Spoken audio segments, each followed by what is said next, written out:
You've got a whole list of things that you can do for the New Year's that have to do with the birds, right? Of course. And one of the things we could all do better at maintaining and taking care of our bird feeding activities. And I'm lax sometimes, just like everybody else. But number one is keep the feeders full. Uh, Feeding drops off at feeders that aren't filled regularly. And it's always sometimes a chore, especially in the wintertime, but it's cold outside or it's wet outside to go fill up the feeder. But the more often the feeder is empty, when the birds come by, the less often you're going to see the birds because they can't afford to waste the energy to come to this potential feeding area when too many times there's just nothing there.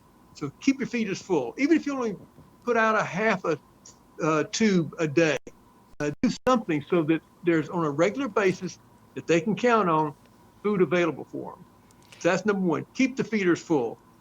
Right behind that, excuse me, and perhaps more important, keep the feeders clean.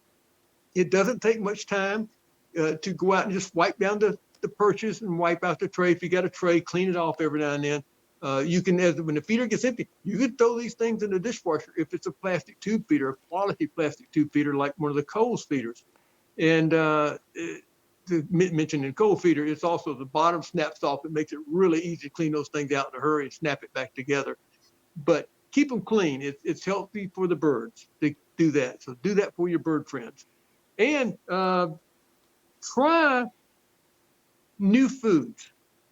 And I tend to put the same thing in the same feeders all the time. I'm sure everybody else does too.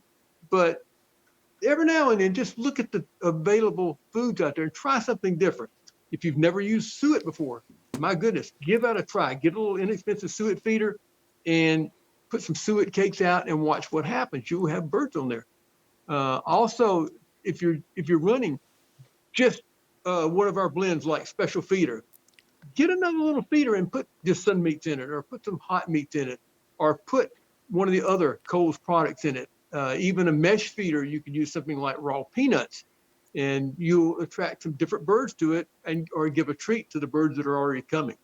You might find there's several that work blends or products of types of seed that work better for you than you thought they would.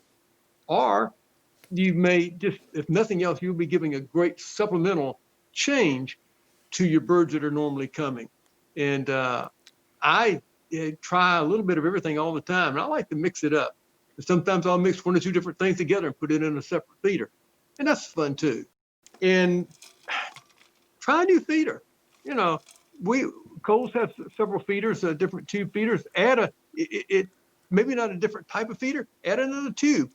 Put another feeder out there, and especially when times like this, when you get influxes of large number of a certain species of bird, it gives them extra places to eat and more birds can come in at one time. But you may find that another place in another area around your house is a great feeding area. Or maybe it's, oh, by the way, this one's visible out the kitchen window. This one, put one over here, you might be able to see it out the bedroom window when you walk by all the time. So get another feeder or two, put them out there, and watch what happens. You may find a very great place for a feeder to be located that you hadn't thought about. Just move them around, and always keep your main feeder maybe in the same place so reliably the birds know exactly where to come to. But have some fun. Get another feeder too. Just move them around and play with them. Different types of food in different locations.